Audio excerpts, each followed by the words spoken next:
Thanks again for agreeing to participate in the work group, and we're glad you're here. So just real quickly, this is our agenda. I'm going to go through some housekeeping items. I'll try to get through those very quickly. Then we're going to do just go around and introduce some of the work group members, and if there's time, maybe introduce some of the people from the public that are logging into the meeting as well. Then Delegate Reed will kind of set the stage and open up the meeting. And that's all kind of before we get into the content of the discussions for the meeting. Then there'll be time at the end for public comment, and we'll discuss some next steps. So that's sort of our roadmap for the meeting. And for the WebEx, I think most people are used to using these streaming platforms at this point. But just so you know, the radio buttons at the bottom of the WebEx screen are what you need to do to unmute. Please keep yourself muted throughout the meeting if you're not speaking.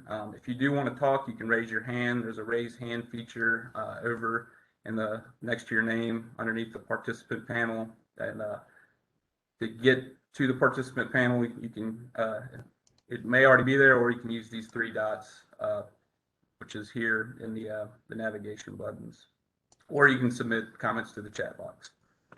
So before we can get started, I have to read sort of a lengthy statement that establishes this meeting as an electronic meeting, because we are operating as if this is a public body. So if you'll just bear with me, I'm going to read this statement, and at the end, I'll just be looking for someone to make a motion, which I'll kind of prompt, and just need a first motion and a second to go ahead and get started with the meeting. So the statement is, I would like to establish that our meeting today qualifies as an allowed electronic meeting. Please listen carefully to the following information. Chapter 56 of the 2020 Special Session 1 Acts of Assembly provides a greater allowance for public bodies to meet by electronic means than is found within the Virginia Freedom of Information Act. As used in this context, an electronic meeting is a meeting of a public body by electronic means when there's not a quorum of the public body gathered in a single physical location. Our meeting today qualifies as an electronic meeting. The Acts of Assembly allow public bodies to hold electronic meetings when the governor has declared a state of emergency pursuant to Code of Virginia 44-146.17. If the nature of the declared emergency makes it impracticable or unsafe for the public body or governing board to assemble in a single location, the purpose of the meeting is to discuss, or if the purpose of the meeting is to discuss or transact the business statutorily required or necessary to continue operations of the public body and the discharge of its lawful purposes, duties, and responsibilities. So the governor has declared a state of emergency related to the COVID-19 pandemic, and the state of emergency is in effect as of today's date, June 9th, 2021. So it's the work group's responsibility to determine whether the nature of the declared emergency makes it impracticable or unsafe for the public body or governing board to assemble in a single location, and whether the purpose of the meeting as reflected in the agenda items that the work group plans to take up are A, statutorily required, or B, necessary to continue operations and discharge lawful purposes, duties, and responsibilities. Consequently, at the conclusion of my initial remarks, I will call for a motion for the work group to make a determination as to whether this meeting falls within the allowance for an electronic meeting pursuant to the Acts of Assembly. If that motion fails, the electronic meeting will end at that point. Additionally, please be advised that this meeting is being recorded as required. This recording will be available to the public through DMME's website. The comments in the chat room will also be preserved as a public record. Official minutes of this meeting will be drafted and posted in accordance with the regular procedures. So as required, we are providing a telephone number that may be used to notify the authority or notify the work group of any interruption in the telephonic or video broadcast of the meeting. In the event that a disruption occurs, participants should contact me, Jordan Burns, by phone at 804-786-7900. That's 804-786-7900. Additionally, if there is an interruption in the broadcast, the meeting must be suspended until public access is restored. Those provisions of the Virginia Freedom of Information Act not addressed by the Acts of Assembly remain in effect. Okay, so we will also need a motion along the lines here. I'm going to read the motion, and then if someone could just move the motion by saying I so move, that would be great. So the Virginia RPACE work group certifies that the nature of the state of emergency caused by the COVID-19 pandemic, as declared by the governor of Virginia, makes it impracticable or unsafe for the group to assemble in a single physical location. And further, that the purpose of the meeting, including all agenda items as reflected in the meeting's prepared agenda, is to transact or discuss business that is statutorily required or that is necessary to continue operations of the work group and the discharge of the work group's lawful purposes, duties, and responsibilities. So could someone please give me a first motion? This is Matt. I so move. Who was that? This was Matt Bruning. Matt Brun. The first motion from Matt Bruning. Do I hear a second? Second. And who was the second? Nate Smith. Thank you, Nate Smith. All right. So motion was moved by Matt Bruning and seconded by Nate Smith. So now we've certified that it's a public meeting, and we can actually get into the content of the meeting. So, sorry, Jordan. Yes. This is Grant Cronenberg with OAG. We need a vote on. Yeah, you're right. I'm sorry. Sure, no problem. My apologies. So we actually need to take a vote that the meeting, or everyone just needs to vote. I vote would be certifying that it is a electronic meeting. So could Colin Bishop, I see you're here. Could you give me your vote? Yes. Yes. Thank you. Colin votes yes. Matt Bruning. Aye. Aye. Andrew Clark, could you give me your vote? Aye. Thank you, Andrew. Russ Edwards. Okay, Russ may not be here. Bob Giles, are you here and could vote? Bob may not be here. Jerry Gerget. No. Jerry, I think you may be on mute. I'll come back to you. Ozzy Hoffler. Yes, I agree. Thank you. Abby. Aye. Thank you. Nate Smith. Aye. Thank you. Terry Sue. Aye. Thank you. And Supervisor Turner. Aye. And Ozzy Hoffler. Could you tell us how you vote? Aye. Thank you. All right. I think that gives us an affirmative vote to carry on with the meeting. So now I'd like to get into some introductions. So Colin Bishop, maybe we could start with you. You just state your name and affiliation. Sure. My name is Colin Bishop, and I'm the executive director of PACE Nation. We're the national nonprofit that supports public officials and stakeholders expanding access to PACE. Glad to be here. Thank you. Good to have you. So just going down the list, Matt Bruning. Good afternoon, everyone. I'm Matt Bruning. I'm the Senior Vice President for the Virginia Bankers Association, representing banks doing business in Virginia of all sizes, and appreciate Delegate Reed including us in the budget language for this work group. Andrew Clark.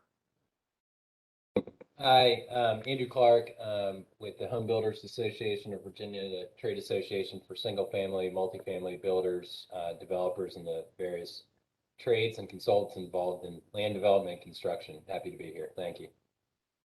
Thank you. So Russ Edwards, I don't think has made it, or Bob Giles. So moving on to Jerry Gerget. Yes, I'm a small private company that develops PACE projects throughout Northern Virginia. I've been working on residential PACE here in the state since 2015, and I'm excited to see this go forward. Thank you. Ozzy Hoffler. Ozzy Hoffler with Southern Energy Solution Group. We supply energy efficiency products. We also install solar in commercial and residential. Thank you. Abby. Abby, I think you're on mute. I'm the one who did it. I'm the first one to do it. So I'm Abby Johnson, Executive Director and President of Virginia PACE Authority. I'm the Program Administrator for PACE for 8 localities in Virginia. I've been around PACE in Virginia since 2014 and very excited that we're having this process. So thank you for putting it together. Thank you. Nate Smith. Hey there, Nate Smith, current president of the Virginia Mortgage Bankers Association, and also a sales manager for Town Bank Mortgage. Happy to be here. Thank you. And Terry Suit. I'm Terry Suit. I'm the CEO for the Virginia Realtors. Thank you. And lastly, Supervisor Turner. Thanks very much, Jordan. Supervisor, Ashburn Supervisor in Loudoun County. I and Chair Randall have introduced a number of environmental initiatives aligning the county PACE ordinance with the Virginia state ordinance as it was just updated. A feasibility study for community choice aggregation. We created an environmental commission. We're updating the county energy strategy, and as part of that process, I reached out to David to see if we could get an RPACE resolution out of the budget, and he took the ball and ran with it and said, let's do one better. And it was his idea to set up the working group. So I'm very pleased to be a part of this group and to move this forward. Thank you. All right. I think that is pretty much the introductions for the work group members. I'll just maybe quickly go through the DMME staff that's on the call. My name is Jordan Burns. I'm an energy policy analyst at DMME. And myself and Larry Corky will kind of be facilitating these meetings. Larry, did you want to introduce yourself? Sure. I'm the Energy and Regulatory Program Manager here at the MME. So I work on our legislative and regulatory agenda and looking forward to working with the group. Great. And Mike, did you want to, our boss, Mike Skifting, the Director of Policy and Planning, is also on the call. Yes, good afternoon, everyone. Michael Skiffington, Director of Policy and Planning with the DMME. Appreciate you all having me today. Or meeting number followed by pound. I think, sorry, we're getting some feedback there, but go ahead, Mike. Were you done? Okay, I think I'm done. Okay, thanks. So it looks like we may have just Bob Giles. Were you able to join with the PACE funding group? You want to just? Yes. Hi, everybody. I apologize for being late here. I seemed to have some trouble getting onto this WebEx format. No problem. I figured it out finally. I'm sorry about being late. You're not the first person to have trouble with the WebEx, but thanks. You're definitely recorded as being here, and we appreciate your time. And so other DMME guests on the call, Eric Olson is here. Eric, did you want to introduce yourself? Sure. My name is Eric Olson. I joined DMME around 2 months ago, and I'm their emerging energy technology analyst. Just planning to listen in on the session, so looking forward to it. Thank you. And Bettina Burgu, please also introduce yourself.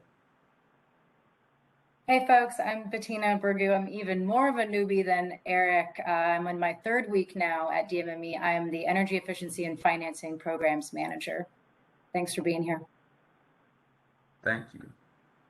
All right, I think we're going to go ahead and move into the next portion of the agenda, which is kind of a setting the stage opening from Delegate Reed. So if you're ready, Delegate Reed, please go ahead. Yeah, thank you, Jordan, and also thanks very much to you for setting this up and for all of DMME for their work on putting this together, as well as reaching out and coordinating with all of the work group members. And I also really do appreciate all of the work group members participating in this. For those of you who aren't familiar with how some of these work groups are kind of formulated and their intent, I just kind of like to give you a background because I've worked with DMME before, and we had a very successful discussion and work group on the EV rebate program over the summer that then resulted in some really good legislation in the 2021 session. And for everyone's background, that was something that had been kind of 3 years in the making. And sometimes you get to the point where the legislation becomes so complex that you need to be able to work on it in between sessions. And these work groups kind of set the stage to be able to do those type of things, bring in subject matter experts to be able to address the complexity of these issues, and then hopefully be able to find a way forward. We were able to do that with the EV rebate program, not necessarily in this same type of forum also, but in 2020, I had initiated a study with VITA to address ransomware which of course we've all been hearing about very recently. And that's something that I've been working with the Deputy Secretary for Public Safety and Homeland Security about how we actually then move forward and implement the recommendations from that. So I just want everyone to understand that kind of this is a way to be able to really kind of dig into the policy matters and be able to see what is kind of the art of the possible that we can do here in Virginia. One of the things that we have to recognize is that while this might be done in 5, 10, 15 other states, the Virginia code and the Virginia regulation and kind of the environment is a little bit different. So we have to take the lessons learned that we can from other states and then be able to apply them here. And that's where it's like, I think some of the things that Jordan and the DMME staff have on the agenda and being able to look at things are really going to be very beneficial. The other thing that I wanted to kind of set the, again, set the stage is that what we want to be able to do, and the reason why we have the diversity of the work group that we have, is we want to be able to get an idea of where we are in Virginia. We want to be able to learn from other states that have done this already. We want to be able to kind of level set where the federal government is with being able to accept and be able to deal with R-PACE programs as you start dealing with federal mortgages and Freddie Mac and Fannie Mae and those type of things.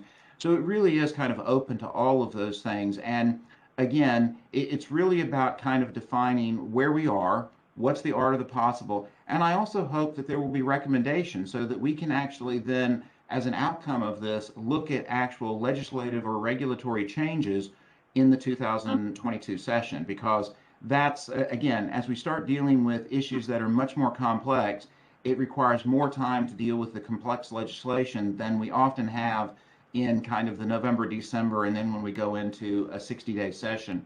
And many of you probably are familiar with this. Even when we have a 60-day session, it really is only about 30 days, because you have 30 days to actually make the legislation get through the House before it gets to the Senate. And it needs to be in pretty good shape when it leaves the House. Otherwise, the Senate will not be too forgiving. So our hope is to be able to come out of this with some recommendations, some ideas for legislation for 2022, and then hopefully be able to socialize those things and move those forward. So again, thank you very much to Jordan, to everybody from DMME. Again, this has been a very positive experience that I've had in working with you and other work groups in the time that I've been here, and I see no reason why this shouldn't be as well. So thank you very much. Thank you, Delegate Reed, for your comments and your leadership with the work group. So next, I'm going to go ahead and toss the reins to my colleague Larry Corky, who's going to kind of give a quick overview of what R-PACE is. That's mainly for any members of the public on the call, and because I know most of our work group members are familiar with it. But Larry, here, I'll go ahead and let you begin your presentation. Yeah, thanks, Jordan. And yeah, this is not so much for the work group as for those who may be new to R-PACE and what it is. So briefly, it's a mechanism for financing energy efficiency and renewable energy improvements on private property through a tax lien. And what that means is that the debt is tied to the property rather than the property owner, and it's usually paid alongside property taxes. And the repayment obligation then can transfer with the property if there's a sale. And for PACE to take effect, it requires permissive legislation by the state saying that localities can have PACE programs, and then each locality has to pass an enabling ordinance for a program to actually take effect. So to date for our PACE, it's available in California, Florida, and Missouri. And per PACE nation, we believe there are to date $7.3 billion in loans have funded 306,000 home upgrades. In Virginia, we don't have R-PACE, but we do have commercial PACE or C-PACE, which is really the exact same mechanism, but intended for commercial properties. To my knowledge, and Albie can correct me if I'm wrong, as of now, 9 localities have passed enabling ordinances. So I believe Louisa County is in the process, perhaps, of passing another one. And if anyone needs more background on R-PACE, and I see your hand up, Abby. I can wait though to the end if you want. Oh, sure. I was just going to tell anyone who wants more information, the Department of Energy has a good PACE site. That's a good place to start. So, Abby, is there something that you'd like to add about C-PACE? Sure, yeah, I just wanted to, wasn't sure of the process since it's a formal board, if I had to be recognized or not. So thank you, Larry. I just wanted to add that Louisa County actually did pass her PACE legislation on Monday, and the city of Winchester is scheduled to hear it tonight or yesterday. So they may have passed it already, actually, today. So that's to be updated. And we have 9 jurisdictions with program administrators and another 3 that have passed ordinances but have not initiated a program, and that would be the city of Richmond, the city of Danville, and the city of Lynchburg. So I believe that brings us to 12 plus Louisa would be 13, plus potentially Winchester would be 14. Oh, thanks, Avi. We're Yeah. a little out of date here, obviously. And Larry, if I could just jump in, the Supervisor Mike Turner up loud. And for those who are not aware, in this last session, I believe it was this last session, Abby, correct me if I'm wrong, that the state expanded the financing of commercial PACE projects retroactively to 2 years from the certificate of occupancy. So any improvements made, I guess, subsequent to July 1st, but within 2 years of a certificate of occupancy can qualify for CPACE funding. That would be, depending on where this goes, it would be nice to have that feature available in the RPACE program as well. That's perfect, Mike. Yeah. We also had commercial condos be allowed through the definition of condos as residential, and we removed the cap on any specific project as well. Yeah, thank you. Then we'll move on to the business of the work group. So our sort of mission statement is to determine the feasibility and approach of creating a Virginia RPACE program, and Delegate Reed just laid out the things he'd like us to address. The action items that are actually contained in the budget item, there are 4 of them. First, we have assess the status and readiness of federal regulations to support an RPACE program, and next I'll go over a little information we've gathered on that thus far. Secondly, we want to determine market interest size and potential volume for a Virginia RPACE program. And in this point, we're going to ask towards the end if anyone feels that they have the time and resources to volunteer to lead this market research component. That'll be much appreciated. So if you feel you have the capacity to do that, let us know towards the end. We'll ask again. Third point, recommend draft legislation to facilitate program implementation and administration. And then finally, develop draft guidelines governing RPACE loans in Virginia. So does anyone have any questions about the mission of the work group?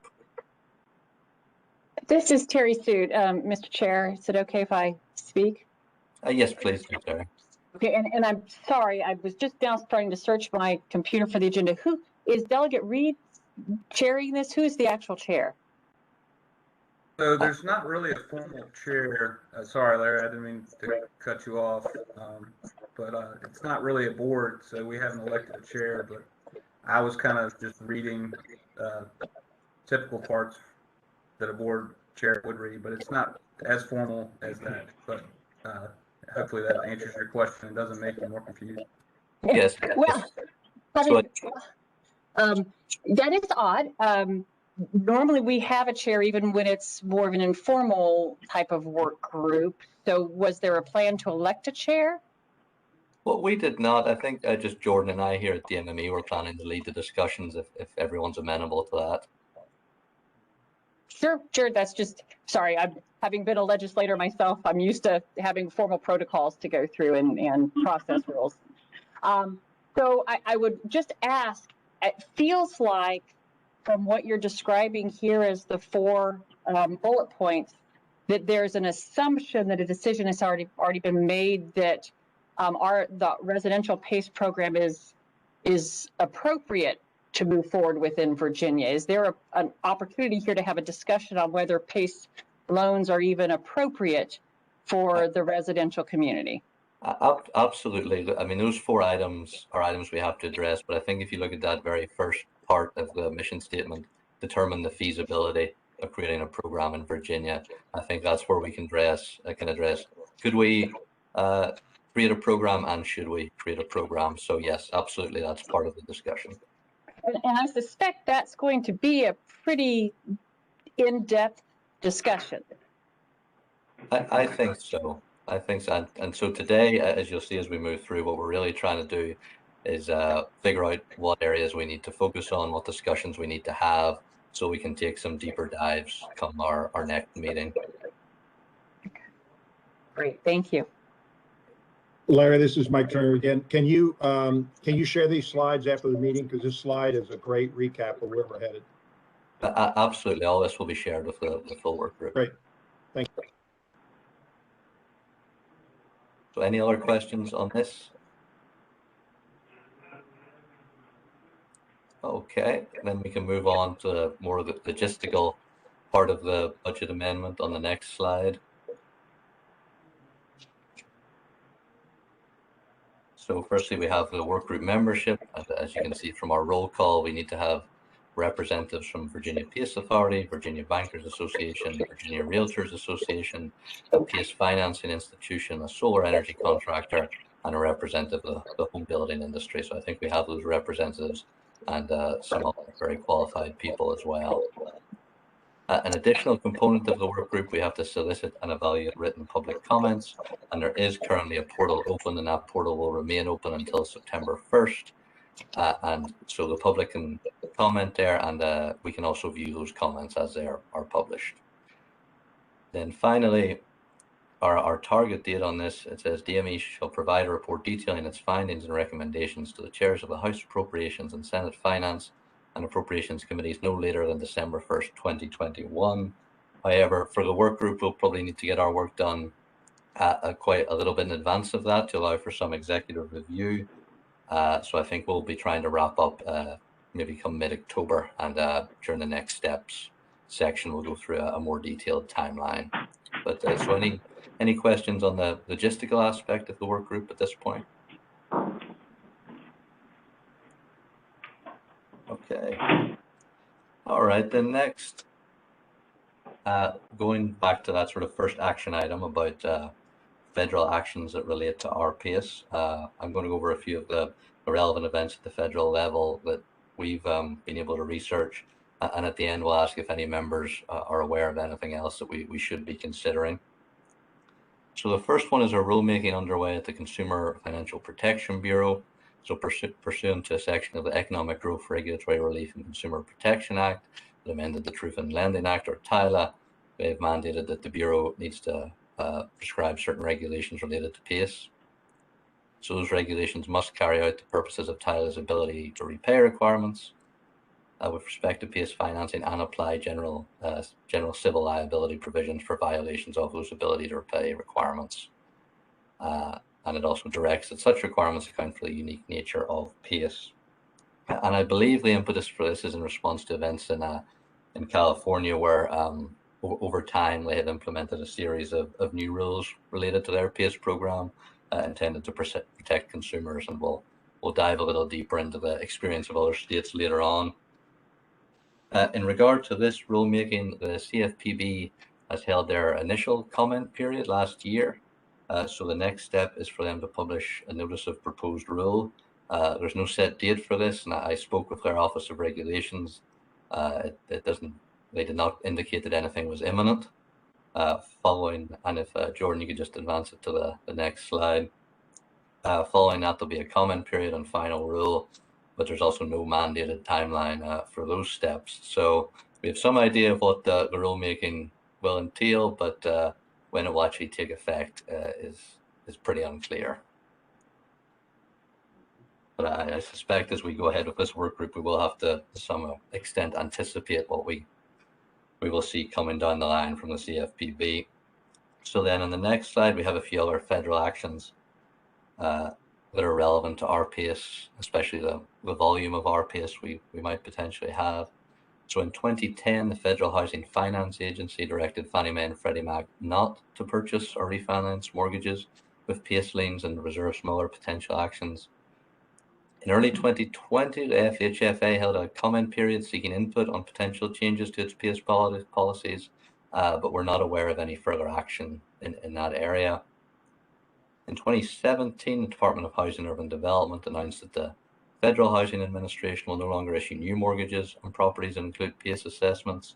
And this was actually a reversal from a 2016 ruling where they it said under certain circumstances that they would allow that, but that's now revoked again. And so FHFA mortgages and FHA insured mortgages represent a large share of the property market. So obviously these rulings could have a very significant impact on what the overall potential volume of RPS loans in Virginia will be. So at this stage, I just asked if any of the work group members have anything to add regarding federal actions, if they have any insights on the items I've mentioned, and in particular, if there's anything we have not put up here, any rulemakings or other items that we should be considering as we move forward. So this is Terry Suit. I'm not familiar with any additional regulatory actions or pending actions, but I would say, and Matt Bruning can probably comment on this further, the FHFA, they developed the guidance for Fannie Mae and Freddie Mac purchasable loans, but even lenders who initially are financing through their own portfolio or their own mortgage-backed securities, even though they may not initially be selling to Fannie or Freddie, they will generally follow those same guidelines in anticipation of the ability to do a future sale. And Matt, maybe you could comment more on QM and non-QM mortgages. Yeah, no, Terry, I think that's correct. I mean, obviously, if you have a mortgage on portfolio at the lending institution, and Nate, I'm sure can dive in as well. You still want to. There's still requirements that you have to have, and certainly when you get into the discussion about lien priority, that's a whole different topic, and that's the hang up with FHFA and FHA. But yeah, I mean, to the extent possible, you want to keep it as a qualified mortgage, and obviously there's times where it doesn't, but you want to keep that flexibility open to be able to sell it on the secondary market. Yeah, I would echo Matt's comments that, you know, most mortgage companies out there right now, we're all selling our paper on the secondary market. So if it doesn't meet secondary market guidelines, generally speaking, there's no appetite for it. This is Mike Turner. Can I just clarify that? So secondary market may or may not be FHA, but it could be FHA. And on the contingency that it might be, you don't want to do anything to encumber the first with the potential loss of a secondary sale. Okay. I completely hear what you're saying. I'm a novice at this stuff. I admit I'm a layman. It seems to me that I can see both sides. If I'm a homeowner, for example, I own a rental property. It was my house, but it's a rental property now. And it's got massive south-facing Rambler roof coverage that's ideal for solar. And it's ideal for an RPACE loan. So I'm sitting here hoping that I can get solar out of a little old residential me. And you guys are sitting here going, yeah, but we got to move this paper when we sell these mortgages. We got to move these, and I don't want anything to get in the way of the secondary market. So that makes perfect sense from that point of view. So I'm listening really carefully through these discussions to think, how can we really bust this paradigm? How can we get outside this box? Because if I'm going to buy a house, it would seem to me to be a real selling feature that it's a solar house. And that the net of my utility bills matched against the lien for PACE, I'm making money. That's a selling point for me. I don't know if that's true or not, but that's what I'm interested in. I realize there's some big roadblocks here, but anything we can do to maybe think outside the box and break these down over the course of the next 3 or 4 meetings would be great. Yeah, Mike, this is Bob Giles. Can you hear me okay? A little bit of an echo there, Bob. Oh, sorry. I think I can fix that. Okay, is that better? Yep. Okay, terrific. So I'm the CEO of PACE Funding Group. We're the largest residential PACE administrator in the state of California, active in Florida and Missouri as well. And, you know, I think listen to this debate that's been going on for quite some time, and all these factors that we're going to be talking about have been beaten around quite a few times. But the net of it is, at least from our perspective, is, you know, PACE is really just an option to homeowners. they have a variety of ways to finance these projects, whether it's solar, they need a new HVAC system, windows, doors, roofs, et cetera, insulation. They can, there are HELOCs that are available to them. There's unsecured loans that are available. They can use credit cards. PACE is just another option. And for many people, and you'd be surprised how many people, it turns out it's the only option. Because, while PACE looks at all their ability to pay, it looks at their history of making their mortgage payments, their property taxes. We look at the amount of the equity in the home, make sure it's adequate, and we make sure they have the ability to repay, the new project. But we don't take into, one of our underwriting criteria is not a FICO score, and that's what all the other products depend upon. And there are a tremendous amount of people that qualify, but they just simply don't have a high enough FICO score. And so PACE is an option for those folks. And it tends to be in the low income, middle income, sort of income sectors.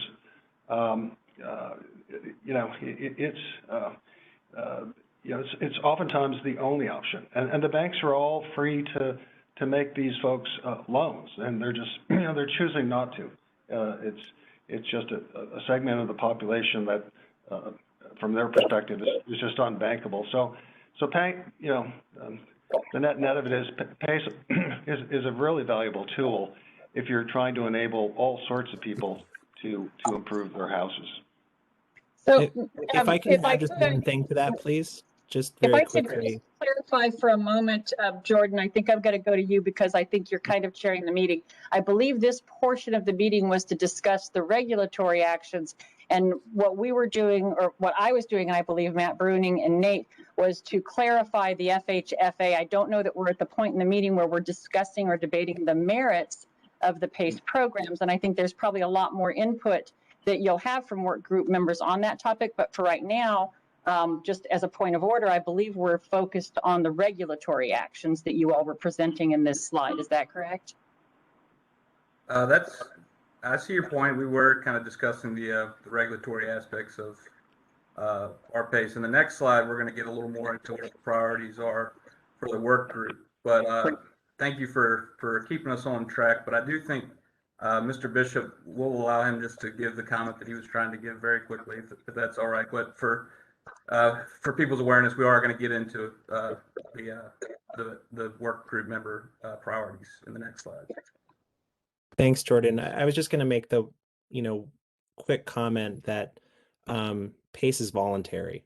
And so ultimately this is just, local governments can make the choice to offer this as an option to property owners, and property owners only use it because they need to, because they don't have access to other options. And I understand that there are some differences of opinion and, concerns about the lien, but, a fundamental question here is the rights of a property owner to live in a secure home if they can afford to make it secure. And so that's just something that we'll keep coming back to ultimately, because there will be, as we work through this, some differences of opinion, but there aren't property owners represented here.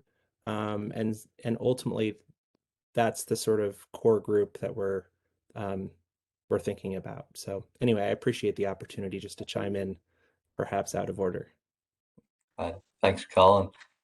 Does anyone else have any sort of insights on things happening at the federal level, things that are underway, or things we might expect, given that there's a new administration? This is Andrew Clark with the Home Builders. I don't know who's directing those slides, but if you could go back one, I kind of missed that first one. There's mention of CBPA. I think if you go back one more, Jordan, you get a little more of the detail. This one? Yeah. Yeah, so, and maybe we're going to get into this, but if somebody could expand upon kind of what the conditions were in California that prompted what I understand was kind of a bipartisan call for looking at new regulations related to the program. I mean, again, it's probably not a builder issue, but from what we understand, it was kind of a concern about buyers being able to pay back the loans and not really understanding the terms of the loan. So if somebody could kind of, it seems like a pretty significant milestone. If somebody could maybe kind of talk about how that started, where it's at now, that may be helpful. Thanks, Andrew. We do actually have a dedicated section towards the end where we will address that specifically, and we'll ask, I have a sort of brief history of the legislation that's been addressing issues, and then we'll open it up for perspectives from different people to give us the history and insight you're requesting. So we will address that. Perfect. Thank you. All right. Any other comments in this section before we move on to the stakeholder priorities? Yeah, I just have one, Larry. It's Mike Turner again. Very quickly, it sounds tangential, but it really has some overtones for the regulatory piece that you're talking about. I worked for 3 years at the National Foundation for Credit Counseling, right when reverse mortgages hit the market, and it was a pretty wild and woolly environment. And HUD came to us at NFCC and said, we need you to set up a national counseling program to educate consumers on all the possibilities with reverse mortgages, the costs involved, and that sort of thing. And the waiting time, and it was required before you could get a reverse mortgage loan, you had to go through counseling. It was like a 12-week waiting period when I took over the program, and we had it down to less than 48 hours by the time I left.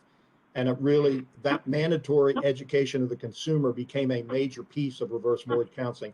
I only say that because there might be a role for that at some point down the road in these discussions, some sort of mandate, particularly dealing with the federal government, some sort of mandated consumer education piece. Just a thought.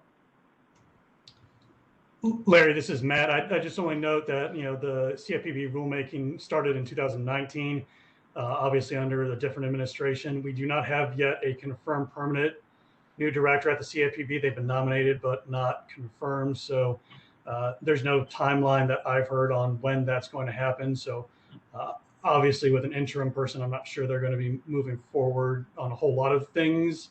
And I imagine it might be very different than what the previous administration and director had in their thoughts. So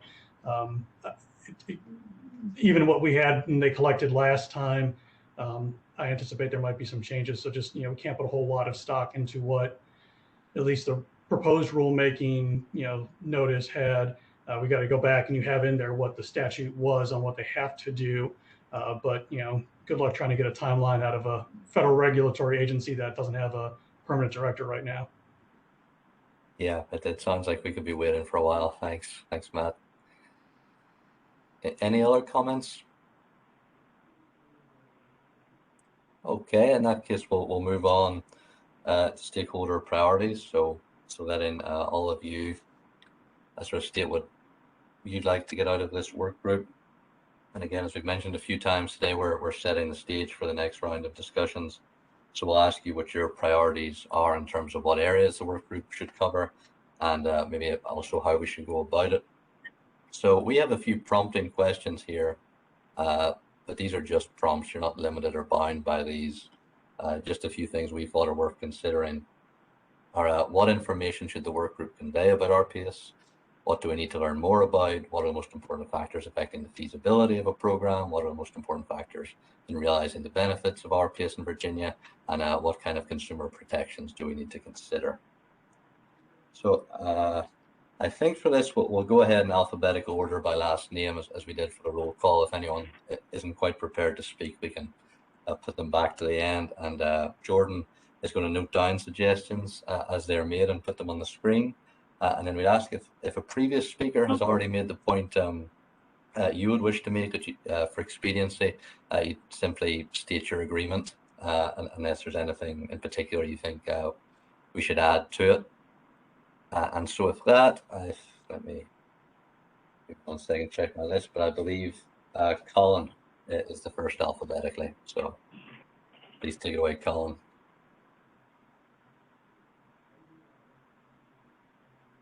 Sorry, I'm unmuting myself here. I would just ask us to identify the policy priorities that we, as a group, what our objective here is, and to, we may have to sort of weight those. And then second, I think it's worth looking at some of the best practices that have emerged around the country. Some other states have already had similar conversations, and so we can benefit from some of that work that others have done.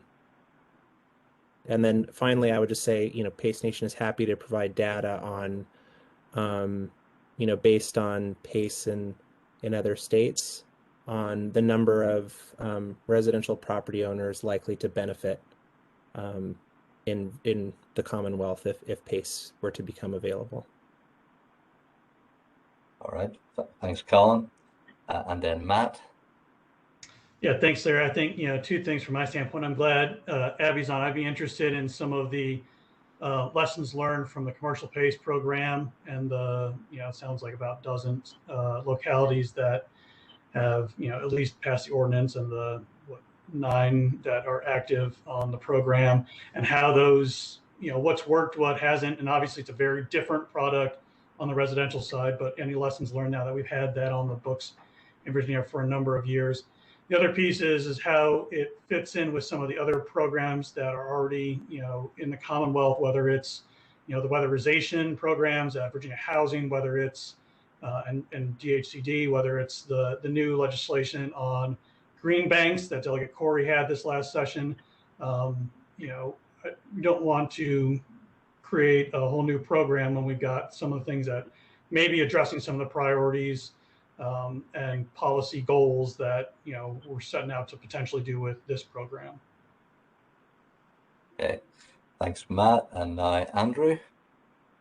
Yeah, I'd agree with Matt's first comment, just kind of really leaning on Abby and some others to learn about how this has been effective with some of the lessons learned have been in other localities and states. And from a builder perspective, and Abby knows this in another life that she lives, we have a lot of discussions about how do we kind of move energy efficiency in Virginia's residential buildings forward in a way that's cost effective for the eventual renter or home buyer. And so there's a lot of discussions about kind of the minimum standards of building codes, and this potentially could be a tool for existing homeowners to renovate and bring their home up to a higher standard that saves money over the long run, but want to make sure that we also kind of protect from the consumer side, make sure we're not putting folks into an issue for them down the road. So that's really kind of what we're hoping to take away from this, and happy to be a resource in terms of kind of how builders or renovators and remodelers approach some of these projects. So thank you. Yeah, thanks, Andrew. And did Russ join us?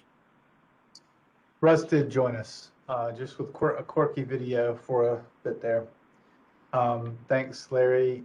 This is Russ Edwards with Alt Energy Solar out of Charlottesville, Virginia. And I would reiterate agreement with Colin Bishop's statement about best practices. I might add just, best practices and the resource, sufficient resources to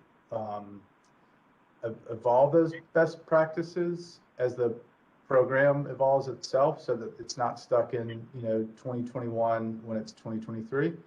And then secondly, Mike Turner's earlier statement about thinking outside the box for clean energy adoption, certainly a concern, particularly for lower income, while balancing consumer protection. So. Thanks, Russ. And now Bob. Yes.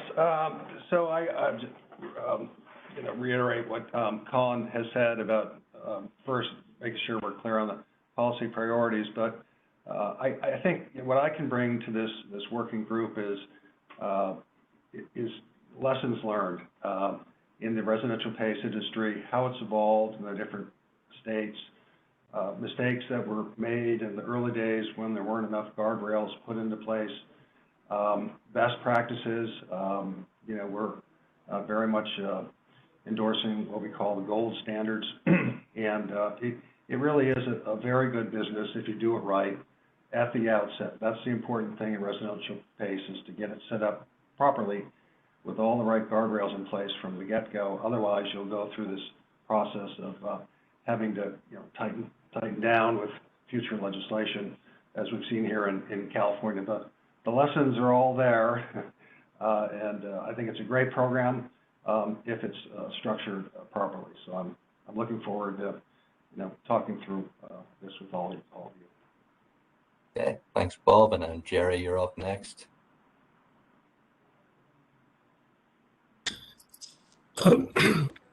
I probably have too much to say, so feel free to stop me if I go on too long. But what information should it convey? It definitely should convey that the PACE is the only program that'll give you a long-term perspective so that the payments on solar panels, by having them match the guarantee on the panels of, say, 25 years, the payment is so small that you're actually rewarded in a net cash basis for going solar.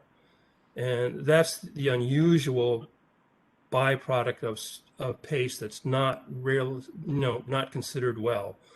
I mean, if you've become less of a financial risk by adding to the asset value, what could be the problem? So that's what I've always kind of puzzled over with objections from the mortgage industry. And you see that in numerous case studies. You see that in, California PACE history, where out of the studies done, the mortgage default rates are less for PACE loans on property than they are for the general public without PACE loans. That I am in the process of building a home here in Moseley, Virginia, and it's going to have a very high R rating, and yet it doesn't have any of the improvements that I had asked for and offered to pay for, which were isofoam insulation and a geothermal system in addition to solar panels. And I've done enough math because I have an undergraduate in civil, a graduate in structural engineering, and an MBA. I was VP of construction for Kettler. I can figure out that my payments for my PACE loan are much less than the energy that I save. So I would be paid to make those upgrades to that building. And if a home builder were working with me in a PACE environment, that's an outstanding outcome, because the geothermal drops my carbon footprint by 75%. And that's the kind of goals we need to set in this state to become a leader in it. And because our own goals to be carbon neutral are along those lines. So what do we need to learn more about? We need to learn about what systems we should be implementing, because part of the goals of having a PACE program is to be environmentally effective. And geothermal is an outstanding product. And what I look at and consistently see in my calculations, and I do calculations on home-sized business facilities, because they can get a $50,000 PACE loan and have a net zero energy, net zero carbon building.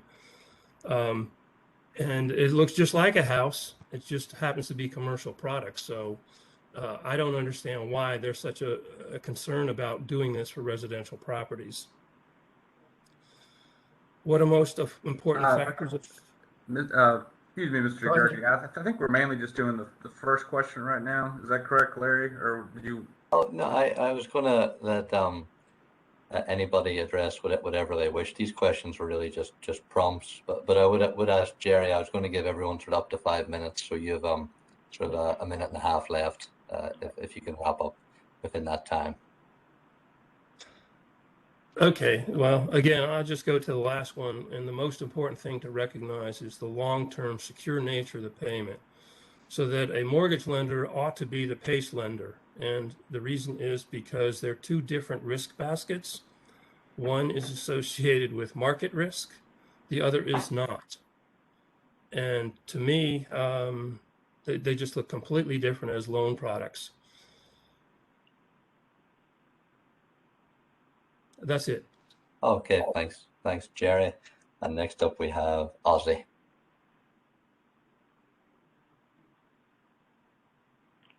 Best practices that have happened in other states, bringing those to Virginia would be great.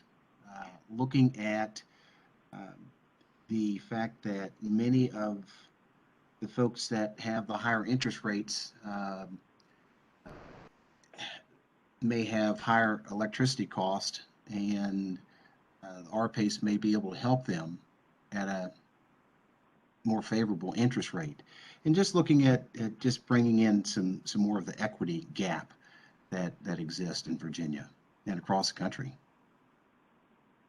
All right, thanks, Ozzy. And now Abby. I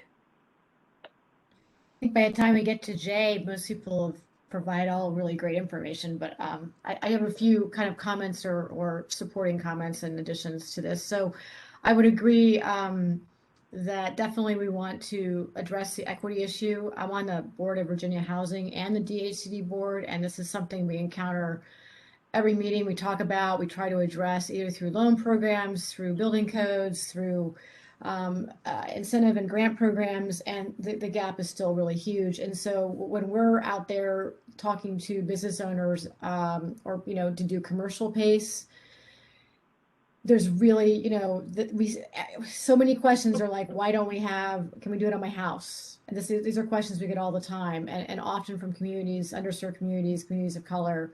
And so we really see that need that obviously is not being met in the traditional mortgage market.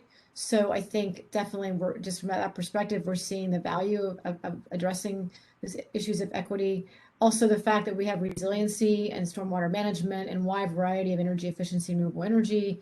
These broad measures will really help address those who are in the floodplain, who are, disproportionately affected by climate change, which tend to be low and middle income residents. So I think the PACE product is broader than what a traditional mortgage product provides, and that's something that we should at least explore and say, okay, we can reduce your flood insurance by X% because we're installing dry floodproofing or raising your home. And this is something we cannot do under commercial PACE and would be absolutely beneficial to so many if we could do that in residential PACE. And I'd also say that I think it's important to address how we can make this competitive.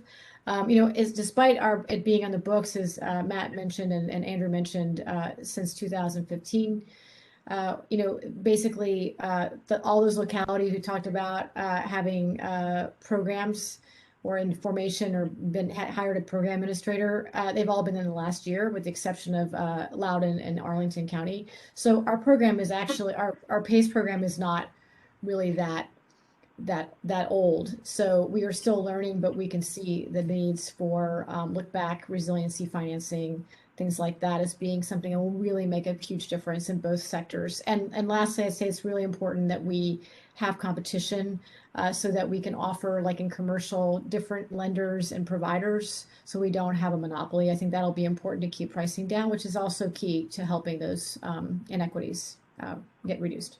Thanks.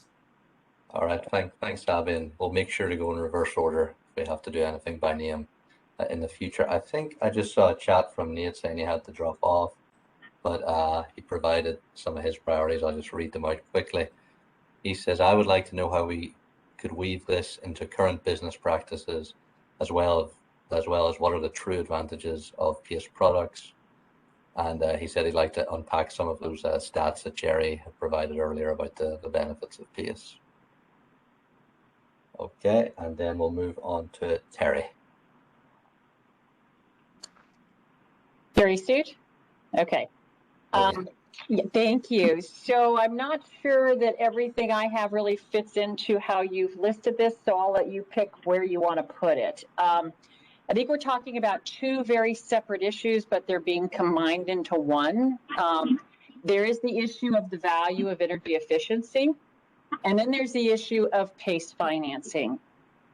From the Realtors Association perspective, we separate those two. And certainly there are values in energy efficiency. Empirical data may not support the amount of value to a home that has been represented here, but we certainly appreciate that there is a value. The concern from the Realtors Association is the financing tool. And so we'd really like to focus our points on the financing tool, which is in no way a criticism of doing energy efficient projects on a home. From the financing standpoint, the concern is that it's multiple. One, PACE is a tax lien. It is at the tax lien status and treatment, which is much different than a mortgage lien, than really any other kind of lien. A tax lien takes priority over every other type of lien on a property. So it's very, it's a very big hammer. And most homeowners do not understand the various levels of lien status. We have concerns about the transfer of sale and a refinance and subordination. While the gentleman said earlier that a PACE loan will transfer upon sale of a home, that is not actually technically correct. It may be able to, but not with underlying financing, not without a subordination agreement. So there are issues there that need to be explored on subordination. And so what that ends up doing is reducing the opportunities of a homeowner to refinance and secure a better, lower interest rate on their current mortgage, or it impacts their ability to transfer the property on sale. So those are issues we want to look at. We also have concerns about who oversees servicing. Mortgage lending has oversight when it comes to actual servicing, handling of money, all kinds of rules and regs. We heard earlier about the feds looking into truth in lending. That's on the front end. We have concerns about regulatory oversight of the actual servicing process. And we're curious about where does the PACE money come from? Where's money coming from to do this? In the financing world, the lien position and the lien enforcement has a lot of impact on the value of the paper when you securitize or collateralize that paper on the back end.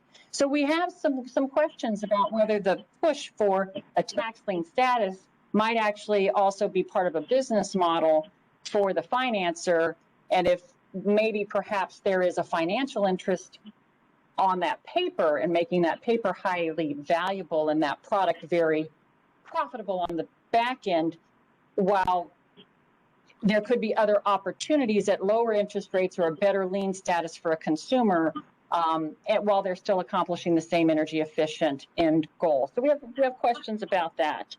And then finally, I would just say in general, I'm hearing a lot of statements from work group members, statements of fact about how things affect property value or how, whether with default rates, things like that. And I would just ask that we get empirical data. For any statement that's made that the work group bases decision-making on or recommendations on, that we really have empirical data that shows us whether factually that statement is correct. So we're not basing recommendations on statements that might not be backed up with data. Absolutely. Thank you, Terry. And then finally, Supervisor Turner.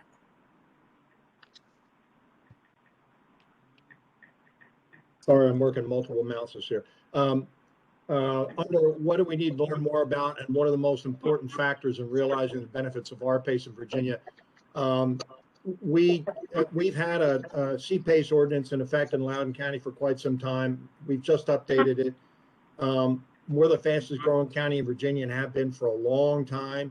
And yet I think we've only done one CPACE project in all that time. I would like to know from the other states with successful both CPACE and RPACE programs, how many projects are being done. I don't want to count the number of ordinances that are in place, but how many projects are actually being done. I'd like the data on how effectively those ordinances are being used. And then in a bit more granularity, why are some CPACE and RPACE opportunities in states being used extensively, and why are others languishing and not being used? I have been on calls with developers where I have tried to talk to them about CPACE and encourage them about CPACE, and their eyes just glaze over. It's just no interest that I can ascertain. I'd like to know the factors behind that. How can we market CPACE and RPACE so that we don't just have the tools, we actually use them? It would be a shame to go to all this effort to actually create tools if we in fact decide to create tools or recommend creating tools, and then have them sit on the shelf and not be marketed at all. So that's really the only one I have. Okay, thank you. So that completes all our members. And just to reiterate, we'll take this information and I think our discussion from the next section on other states and use that to craft our future agenda. And I should also say, for FOIA purposes, someone brought up the point, a couple of people brought up the point of data. and getting references and getting more information. We just ask, because this is a foyable meeting, if you have any requests of other members and things like that, if you could please go through DMME, myself or Jordan, and we'll make sure everyone has our contact information. I'll keep everything as it should be. Okay, so now we will move on to RPS in other states. Larry, this is Abby. Can I ask a quick question? Oh, yes, please do. Yeah, I just want to know when there's a time. Right. See, we have energy efficient lighting here in my office. It keeps going out when I'm talking. Sorry about that. Is it possible to respond to Mike now, or when would I do that that's appropriate, just to clarify briefly what he said about CPACE? Yeah, I think we're doing fine for time if you want to just respond briefly. Yep. Okay, yeah, I would say that the issue with CPACE is in Virginia is that with Loudoun County opened in the end of 2019, and so basically we had 4 or 5 projects in the queue, including developers who were definitely interested and who had the benefit of our wide variety of CPACE lenders to explain and describe what CPACE is, in addition to us. And that all just came to a halt, which is one reason why we wanted the look-back financing in there, because we saw from other states how beneficial that was to starting the market. So I just want to point out that we have been slow to get going here because we had the pandemic, but it's been very successful in other states, and it's something that we are seeing our pipeline grow. But the timeline between beginning conversations to closing can be up to 9 months. So I think you'll see a very different result by the end of 2021, early 2022. So just to put my 2 cents about CPACE. That's great. Yeah. Thanks, Abby. And I see a question from Jerry here about where to submit reports. And I think if you send those to Jordan and myself, we can then circulate them among a wider group. Thank you. All right, so now we'll move on to RPS in other states.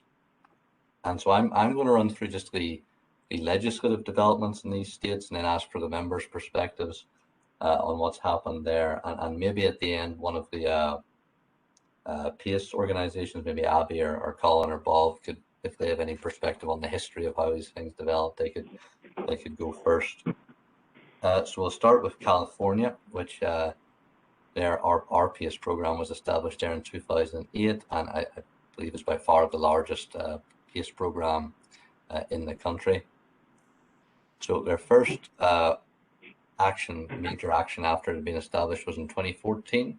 They established the PACE Loss Reserve Program, the intention of which was to make any first mortgage lenders whole for any direct losses incurred due to the existence of a PACE loan on a property. And so that's an ongoing program. I think it has about $10 million on it available in their reserve as it stands. And there have been 3 bills since then that have added additional requirements on consumers, program administrators, and contractors. The first was AB 2693 in 2016, which did a number of things. It capped project value relative to property value, I believe, at 5%. It required a 3-day cancellation window, and it added a number of consumer disclosures that were required of the programs, basically breaking down a lot of the fees and making it clear to people what they were paying and to whom.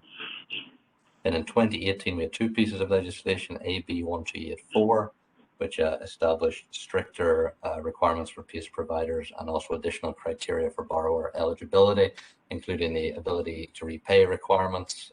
So again, I think this is where we see where some of the impetus at the federal level has come from.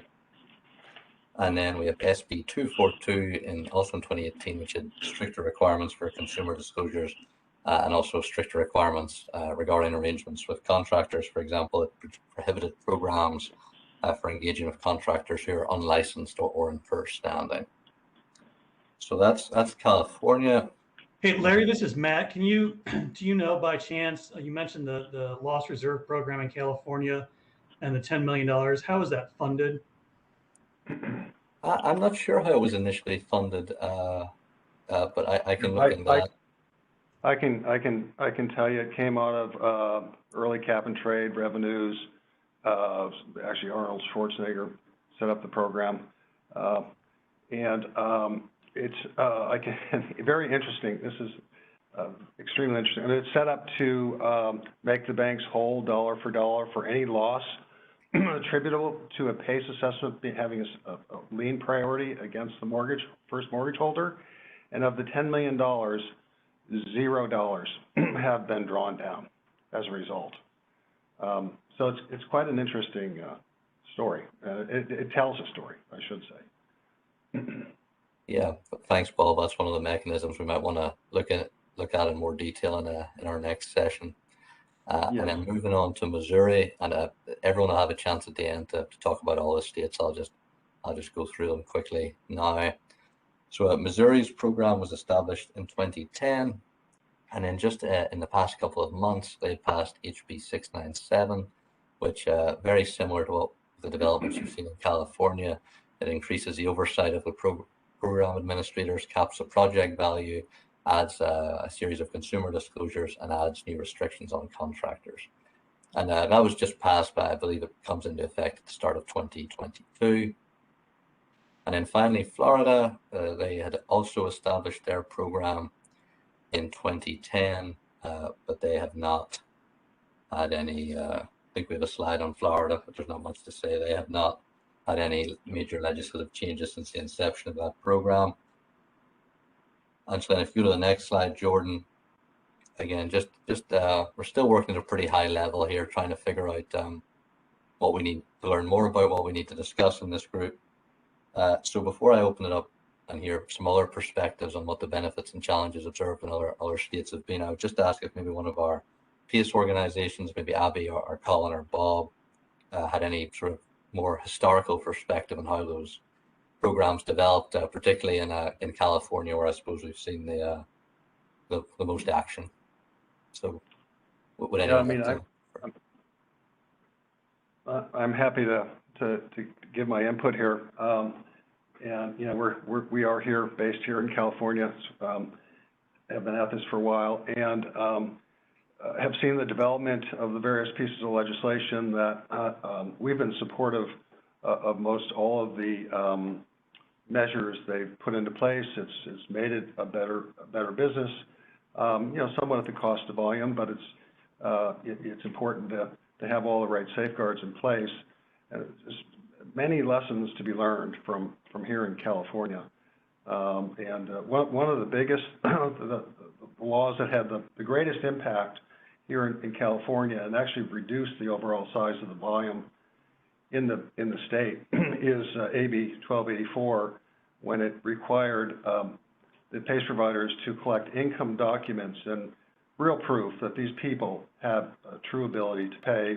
We do a residual income test where we look at, you know, we have to actually collect the income documents and bank statements and other verifications of their ability to pay, and then we have to look at all of the expenses, and then whatever the residual income is has to be enough to make the payment. And you know, I think there are better ways to do that through modeled income. It's very there's a lot of friction in the system with that particular way of having to analyze their ability to pay. So I think there are better ways to set that up. But by and large, all the other pieces of legislation, I think were very beneficial, and that's why I say I think if you just learn from everything that's been done out here and put that all into place right at the outset, you know, you'll have a very good program where there's enough consumer protections in place. People, especially the low-income folks and the elderly, are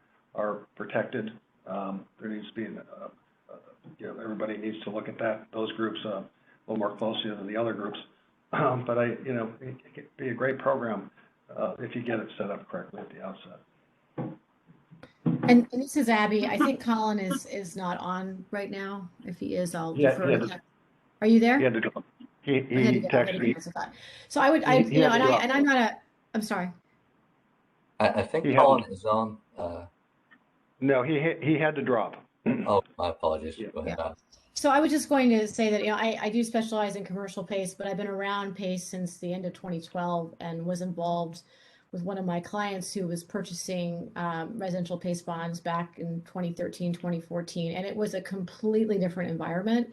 it was kind of the Wild West, and Renovate was just going gangbusters and so fast that it was hard to keep up in terms of regulate, just making sure that the underlying contractors were good actors. And I think for the most part they were, but obviously we know some very high profile incidents where consumers were impacted negatively, and none of us want that. And per Bob's point, things have really changed a lot, and he's supportive of those. And I think we're going to benefit if we move forward with those growing pains. And I think we're in a place now where we can make sure that we have a system where consumers are protected and yet can have access to this great kind of financing. So I also would just point out that I was peripherally involved with an NRDC study of PACE on 4 jurisdictions, one of which is Columbus, Ohio. And they have just hired Y-Green, I believe, to run their residential PACE program. Ohio is kind of a, maybe Bob knows more than I do probably on this, is kind of a, it doesn't exclude residential, but it hasn't been active to date. And so if you all want, I will send over that final report on Ohio, because that would be kind of the latest structure that was decided in that stage, just as another perspective. Yeah, that would be great. I think with only 3 state programs, we'd take any additional data we can get. Yeah, and I can keep you posted on developments in other states. We in particular are very engaged with New York State and with the regulator there, Department of Financial Services, and it's all the same, thing, which is they want to make sure that all consumer, protection measures and safeguards are in place before they launch residential. So I'll keep you posted on our developments there. We're working with one of our equity partners is a regulated bank, commercial bank called Amalgamated Bank. They're based out in New York, and they're our partner in opening up new states. Larry, this is Matt. I don't know, maybe Bob, you mentioned in your dealings in New York that the regulator up there, who does the regulations in the at least the 3 states that have the program, and maybe some of the other places. I'd be interested in kind of knowing the regulatory setup of things. Yeah, absolutely. Just in a nutshell, I mean, it is pretty interesting. California is the only one of the 3 states that does have an official regulatory body. It's called, it used to be the old DBO, and now it's the DFPI, Department of Financial Protections Innovation. And, we are all licensed under them, and they are just now, after many years of finalizing their rules, are coming out on October 1st. We will officially have a set of rules from our California regulator. And so Florida has no regulator, and nor does Missouri at the moment, although there's discussion in Missouri. I'll just, my own views and biases here is, we're actually fans of regulation. We do feel like this industry does need someone watching over it, and just as the automobile lenders and other types of consumer lenders do. So I don't know if this will probably, I'm sure this will be a topic of conversation in Virginia, in the Commonwealth, but we're fans of it. Not everybody shares that view. Thanks. And now, and again, this is thinking of our next sessions. So very high level, what others' perspectives we have and what the experience has been in California or these other states, what the benefits and challenges have been for their RPS programs. Does anyone else have anything to add? I'm sorry, Larry, this is Matt again. Abby brought up the equity piece. I wonder if has there been, reporting or studies in the other states on, to substantiate some of the discussion about making that this program reaching low, moderate, minority communities. I don't know if that's part of any of the regulatory consumer protections.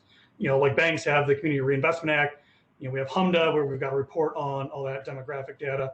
I don't know if that's anything that's existing in those other states, or even if it's just some of the entities or organizations that compile any of that. Yeah, there have been a couple of studies done that support that.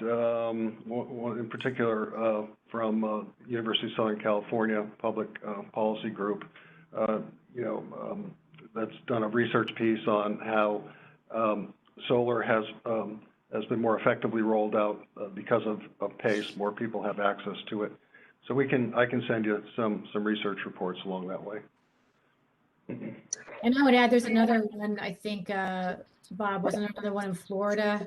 It was about resiliency and how it was primarily Y-Green, but they basically, a huge percentage of their funding was for single-family homeowners installing resiliency-related measures for flood and wind and hurricanes, things like that. Does that sound familiar to you? I can send it, but that's right. I can send. Yes. That's a different one, right, than the one in Southern California, I think. That's correct. Yeah. Mm-hmm. This is Terry Suit. I would be very interested in seeing some data on the PACE loans regarding foreclosures, deed in lieu of foreclosures, any other kinds of transfers where the homeowner was not able to pay for whatever reason or was trying to sell the home and ended up going through a process that's not the standard process of payoff, either a deed in lieu of or a foreclosure process. I'd like to see the percentages of that in the states that do provide or offer the ability to do the residential PACE loans. Sure. And I think this is where we can lean on PACE Nation and Colin. They collect data from each of the 4 residential PACE companies, and they can send you that aggregated data. There's all sorts of information there that will be helpful. Sorry, and also who oversees the process? Well, I'm sorry, as far as a regulatory body or like in Virginia, from a servicing standpoint, the whole foreclosure process is, it's codified and there's lots of rules. Other states similar, and so I'd like to know how is that regulated when it comes to the PACE product.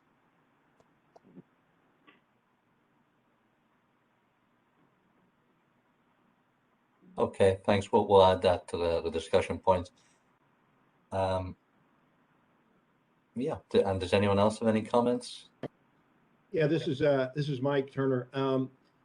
I to Terry's point just now, maybe more in a more codified way. I'd like to see a list of all of the state's PACE features, regulatory features, that we can go through at the list one by one and assess whether or not they're working, whether or not they're applicable to Virginia.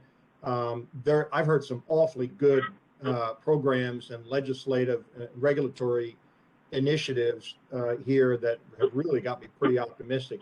Probably the top of the list is the PACE Loss Reserve Fund and the data point associated with that. But just a laundry list of all the regulatory measures that other states have learned by painful experience are good regulatory measures to put in place. I mean, there's no reason if we decide to go forward that we can't start off with best practices. We have a lot of information we can share with you on that. Look forward to the conversations. Yeah, that's great. Right, and we'll try and put together all the requests that are being made now and see how much of that we can make available prior to our next session, so that we'll have these data points in front of us before we next meet. Does anyone else have anything to add on these points? Yeah, this is Jerry Gurgic. I'd like to mention that, I hope Bob Giles will chime in on this, but as far as I know, most of the residential programs operate pretty quickly, effectively, but as far as I know, they do not require consent from the lender, which is what our state legislation requires still, unless that were to be changed also. And so, loans were being done in 3 or 4 days in early parts of the PACE program in California. So almost overnight approval, which is kind of needed, but it is something to be addressed. I also always kind of love the idea that in Florida, more of the dollars were spent on hurricane proofing residential buildings than on energy features. And it seemed to be more encouraged by the banks who were having an asset improved so that it would stand up and that would not be a total loss in the event of a hurricane, which seemed rather smart, but it does change the perspective. And California, one of the largest programs was to fix a hospital for seismic challenges to the tune of 40 million. And so sometimes it does great things. And Yeah, this is I mean, Abby. that's a great. I'm sorry. I was just going to interject, and sorry, Abby, but that's the great thing about PACE is if it's done right, it's local financing for local problems. And so if it's hurricanes in Florida, or if it's the drought problems we have here in California, or if it's drinking water problems in Michigan, or earthquakes. I mean, it's a local solution for private capital for local problems. That's, I think, a good way to look at the program. And just to add to that, we have resiliency in our pay statute, which would remain, I imagine, regardless. And per both Jerry and Bob's points, that I think that can be hugely helpful for really hard to finance components to a building that absolutely impact its value. And I think that in fact, I just wanted to add that we've just started a resiliency work group and had a lot of really experts in resiliency that we're doing here internally to try to better define what resiliency means in PACE in Virginia. And so I think maybe some of the outputs of that working group separately could provide good insight onto the benefits, because a lot of the data is on residential, frankly, So. Thanks, Abby. And are there any more comments on RPS in other states? I will just share this one last thing, and that is that I do have a commercial project that I started in 2016, well before the PACE program was there. And by all reports, it's supposed to close this month as the first PACE project, commercial PACE project in Virginia. It is strictly related to them introducing a dual ionization device into their HVAC system so they can operate their gymnasium, public assembly building without using 100% outside fresh air. And the payback was 4 years. The cost is about $100,000, but they wanted to see how the paperwork went and all that about it. But the point is that you could be using it for those kinds of measures also, where you're the health challenges posed by COVID, posed by Legionnaires, are being addressed by asset improvements funded by PACE programs. Right. Thanks, Jerry. Any more comments before we move on? Okay, in that case, I think public comment is next. So, yeah, I'll just kind of facilitate the public comment a little bit. I see a few folks from the public. I think Joe Lurch is on. Would you like to deliver any public comments? No, this is Joe Lurch with Virginia Association of Counties, just here observing the meeting. And for our members, we are very interested in energy-related issues. We do have kind of a standing legislative policy statement on just providing different and unique financing mechanisms that help our members meet a lot of their stated goals in relation to energy, not just within their operations, but within their larger community. Thank you. Thank you for being here. If there's anyone else online who would like to give public comment, feel free to just unmute yourself and just identify yourself and say what you have to say. But that may be most of everybody.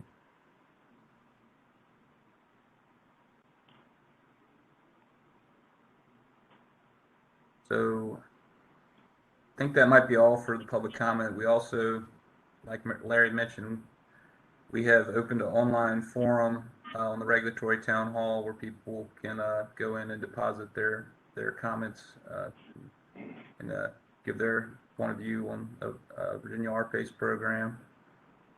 So I think now we should just move on to next steps and kind of discuss where we go from here with the work group. So I have included a tentative schedule here, and this, many of these dates will probably change. I just wanted to kind of have a rough outline of what I think the timeline is going to look like for the work group. And we're thinking 3 meetings, this being the first. So today, June 9th is the kickoff, and this is when the public comment period begins. And over the next couple weeks, Larry and I will work to analyze everything we've heard today and work up an agenda for the next meeting, and also maybe an outline for our ultimate work product that we need to produce for the General Assembly. So tentatively, I was thinking we could try to have another meeting soon, like mid-July. I put July 14th. That may not work for everyone, but that would be good to kind of discuss some of the key topics on the front end to give us more time to work on the report. And we would like to maybe have an in-person meeting.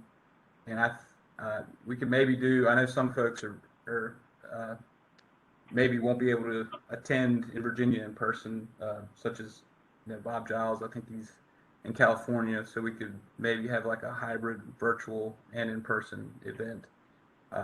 And I also think we might have to do it at least somewhat in person because the state of emergency for the COVID-19 pandemic ends at the end of June. Grant, am I correct in saying that Grant Cronenberg with the AG's office is on the call? I think he may have had to jump off, but could you confirm that for me, Grant? Yes, as of now, the state of emergency ends on June 30th, so we would be back to, I guess, unless you hear from me otherwise, we would likely be back to the usual FOIA requirements with respect to public meetings. So yeah, I guess I'd operate on the assumption that the meetings after June 30th we would need to have a quorum physically, a quorum together in one place. Mm-hmm. But some work group members could still attend virtually. Is that possible? Yeah, there is some allowance for that. Okay. So I guess my question to the work group members is, we could maybe try to have a meeting before the state of emergency ends if y'all want to have another virtual meeting, but it also might be nice to have an in-person meeting. So what are the thoughts on that? Fine with in-person. Okay. So, This is Abby. I'm definitely fine with in-person, and definitely, however, want to ensure that that the experts on the Resi side, Bob Giles and Colin Bishop, can for sure be able to attend remotely. I'd be delighted to join you in person and get to know you all better. Great. Yeah, Mike Turner, I can do in person, and I'll make my schedule work whenever you schedule it. Great. So Mike, Abby, Terry are all fine with in person. And was that Bob Giles who mentioned could attend in person? I'll be there. That's very, very good of you. Thank you. It's hot as heck here in July, so we appreciate that. Yeah. Well, we'll definitely take that into account with scheduling for you. So I see Matt Bruning is good for in person. He has a conflict on the 14th. That's fine. I just put that there as a tentative date. I think I'll probably do a doodle poll for the second meeting. I think that's going to be the best way to do it. But I'm going to try to look for that same time frame, maybe that week or the week after. Something like that. I think the week before is like the 4th of July week, so I don't know if that might not be a good week for everybody. So anyone else want to weigh in on the meeting, on the timeline or meeting? Ozzy Hoffler, do you have any thoughts, or I think there's a couple other work group members, Russ Edwards, either of you? Or are we looking at the 14th to meet in person? It looks like that might not work for everyone. I'm gonna that time frame is kind of when we were looking at it. But I'll send out a doodle poll to get a better to get everyone's availability. Okay. Yeah, I can certainly meet in person. Okay, great. All right. Well, I think that addresses the issue of in-person or not. We'll aim for an in-person meeting in mid-July, and after that, we'll work on the report from July to September. Work with you all. And the public comment period will end on September 1st. Which will give us time to put that into the report and analyze that. And by around September 15th, we would like to get a draft to the work group and, give you time to absorb it for a final work group meeting towards the end of September. I put September 29th. That's just a placeholder date. And, that time we would maybe discuss any further outlying issues. And, if there are, we'd go back and address that in the report and hopefully get everyone's approval around October 11th or mid-October, because we will need to submit this to the governor's office like 6 weeks before the December 1st date, which is the date in the legislation that it's due to House Appropriations and Senate Finance. So October 15th is kind of when we need to have a final draft for the governor's office to kind of look over before we can send it on to the General Assembly. So does anyone have any questions about that? Or concerns about the timeline, or concerns about the amount of meetings, or anything like that?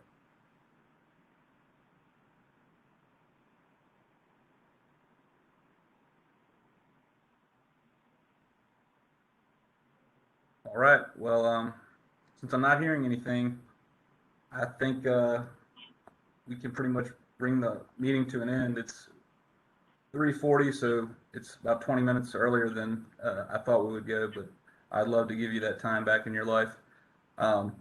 Larry, did you have anything you wanted to add before we? No, just thanks to everyone for participating today. Yeah, thanks a lot. We really appreciate your participation. So, hey, this is Mike. I just want to thank everybody. I've been on so many of these since I became a supervisor. This is a stellar team we have here. There's a lot of good knowledge and real institutional experience here. I really, really appreciate everybody taking the time to do this. This is great. Agreed. Thank you, Mike. Jordan, do we have to close this formally as a board for vote or anything? Or no? Yeah. Grant, why don't you weigh in on that? I mean, I know it's been kind of confusing for people, but a work group is not exactly a board, but we're kind of treating it as a public body. But it's public body. It's kind of a gray area, but we're trying to be as diligent with the FOIA rules as we can. But obviously, I've kind of been our ad hoc chair, even though I wasn't elected. But I think I can just say I've brought the meeting to an end. So I'm going to go ahead and do that. Grant, do you have a problem with that? No, yeah. If there are no objections to closing the meeting, I think that's sufficient. Yeah, there aren't bylaws or anything like that in place or required. Thank you, and thank you for being here and keeping us within the law. So if there are no objections, I'm going to bring the meeting to an end. Thanks, Jordan. All right. Thanks, everyone.